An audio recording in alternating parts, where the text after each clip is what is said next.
ചെന്നൈയിൽ സ്ഥിര താമസമാണെങ്കിലും കേരളം എന്നേക്കും ജയറാമിന് പ്രിയപ്പെട്ടതാണ്. മക്കൾ വളർന്നതെല്ലാം തമിഴ്നാട്ടിലായിരുന്നുവെങ്കിലും മലയാള മണ്ണുമായി മക്കൾക്കുള്ള ബന്ധം വിട്ടുപോകാതിരിക്കാൻ ജയറാമും പാർവതിയും എന്നും ശ്രദ്ധിച്ചിരുന്നു. അച്ഛനെയും അമ്മയെയും പോലെ തന്നെ കണ്ണനും ചക്കിയും അഭിനയ മേഖലയിലേക്ക് എത്തിയിരുന്നു. കണ്ണൻ എന്ന കാളിദാസിനെ കുട്ടിക്കാലം മുതൽ മലയാളികൾ കാണുന്നതാണ്. 2 സിനിമകളിൽ മാത്രം ബാലതാരമായി അഭിനയിച്ച ശേഷം പഠനത്തിലേക്ക് ശ്രദ്ധ തിരിച്ച കാളിദാസ് കോളേജ് വിദ്യാഭ്യാസം പൂർത്തിയാക്കിയ ശേഷമാണ് സിനിമയിലേക്ക് 2ാം വരവ് നടത്തിയത്. തമിഴ് സിനിമയിലാണ് കാളിദാസ് കൂടുതൽ തിളങ്ങുന്നത്. ജയറാമിന്റെ മകളായ മാളവിക ചില മ്യൂസിക് വീഡിയോകളിലും പരസ്യ ചിത്രങ്ങളിലും മാത്രമാണ് അഭിനയിച്ചത്. വിവാഹശേഷം UK-യിൽ സെറ്റിൽഡ് ആണ് മാളവിക. ഇക്കഴിഞ്ഞ മെയിലായിരുന്നു മാളവികയുടെ വിവാഹം നടന്നത്. അനിയത്തിക്ക് പിന്നാലെ ഇപ്പോഴത്തെ കാളിദാസും വിവാഹിതനായിരിക്കുകയാണ്. ജയറാമും പാർവതിയും ഒന്നിച്ച ഗുരുവായൂർ അമ്പലനട തന്നെയാണ് കാളിദാസും ജീവിതത്തിലെ ഏറ്റവും പ്രധാനപ്പെട്ട നിമിഷത്തിനായി തിരഞ്ഞെടുത്തത്. നീലഗിരി സ്വദേശിയായ 24-കാരിയായ തരണി കലിംഗരായരാണ് കാളിദാസിന്റെ വധു. സിനിമയിൽ അരങ്ങേറിയിട്ടില്ലെങ്കിലും തരണി മോഡലിംഗിൽ സജീവമാണ്. 3 വർഷത്തോളം നീണ്ട പ്രണയത്തിനു ശേഷമാണ് കാളിദാസും തരണിയും വിവാഹിതരായിരിക്കുന്നത്. താലികെട്ട് ചടങ്ങിനും സദ്യക്കും ശേഷം ജയറാമും കുടുംബവും തിരികെ ചെന്നൈയിലേക്ക് മടങ്ങി.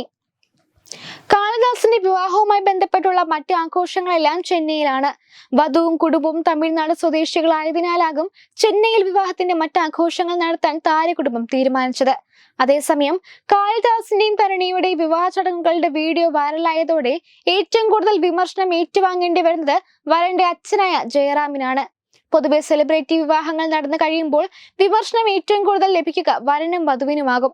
എന്നാൽ കാളിദാസിന്റെ വിവാഹ ചടങ്ങിന്റെ ദൃശ്യങ്ങൾ കണ്ട് സോഷ്യൽ മീഡിയ വിമർശിക്കുന്നത് ജയറാമിനെയാണ്.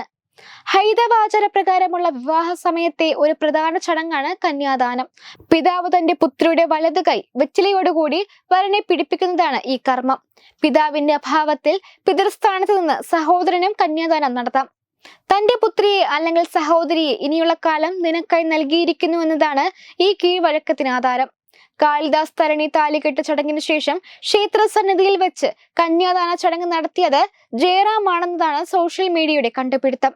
താലികെട്ടിന് ശേഷം ചടങ്ങുകൾക്ക് നേതൃത്വം വഹിച്ച കാർമികന്റെ നിർദ്ദേശപ്രകാരം വധു തരുണിയുടെ കൈ പിടിച്ച് കാളിദാസിനെ ഏൽപ്പിച്ച് കന്യാദാന ചടങ്ങ് നടത്തുന്ന ജയറാമിനെ കാണാം. തരുണിയുടെ പിതാവ് ചടങ്ങുകൾക്ക് വീക്ഷിച്ച് സമീപത്ത് നിൽക്കുന്നതും കാണാം. ദൃശ്യങ്ങൾ വൈറലായതോടെ കന്യാദാനം ചെയ്യേണ്ടത് വധുവിന്റെ അച്ഛനല്ലേ, ജയറാം എന്തിനു ചെയ്തുവെന്ന രീതിയിലാണ് കമന്റുകൾ. ഒരു പെൺകുട്ടിയുടെ ജീവിതത്തിലെ പ്രധാനപ്പെട്ട നിമിഷമല്ലേ, ചുറ്റും കൂടിയവർക്കോ ചടങ്ങുകൾക്ക് നേതൃത്വം വഹിച്ച കാർമികനോ ഇതൊക്കെ ശ്രദ്ധിച്ചു ചെയ്യാമായിരുന്നുവെന്ന തരത്തിലും കമന്റുകൾ വന്നുകൊണ്ടിരിക്കുകയാണ്.